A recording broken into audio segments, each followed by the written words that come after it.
এই ইন্টিগ্রেশনটার ক্ষেত্রে আমরা উপরে আর নিচে নিউমারেটর আর ডিনোমিনেটরকে এক্স স্কোয়ার দিয়ে আগে একবার ভাগ করে দেবো। করে দিলে কি পাবো? এটা পাবো 1 + 1/x স্কোয়ার, আর নিচটা পাবো x square plus 1 + 1/x square. এবার নিউমারেটরে যেটা তৈরি হয়েছে, লবে যেটা তৈরি হয়েছে, সেটা হচ্ছে দেখো এক্স মাইনাস 1/x, এটার ডেরিভেটিভ।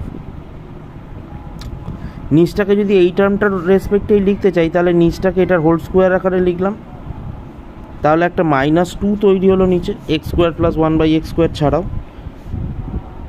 তাহলে সেই -2টাকে অ্যাবজর্ব করাতে গেলে আমাদের +3 লাগবে, আমি সেটাকে লিখে দিলাম +√3 হোল স্কোয়ার, +√3 হোল স্কোয়ার।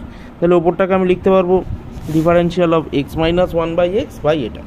এবার জাস্ট এটাকে এই x - 1/x এই টার্মটাকে যদি আমরা একটা কিছু দিয়ে সাবস্টিটিউট করি ইউ দিয়ে, তাহলে এটা দেখতে কীরকম হয়ে গেল, du/u² +√3 স্কোয়ার। তার মানে আমাদের ট্যান ইনভার্সের ফর্মুলায় চলে এলো। তাহলে আমাদের আনসারটা কি চলে আসবে? আমাদের আনসারটা আসবে 1/a মানে 1/√3 ট্যান ইনভার্স x/a। তাহলে x/a মানে হচ্ছে x - 1/x/√3। তার সাথে একটা আমরা ইন্টিগ্রেটিং কনস্ট্যান্ট দিয়ে দেবো।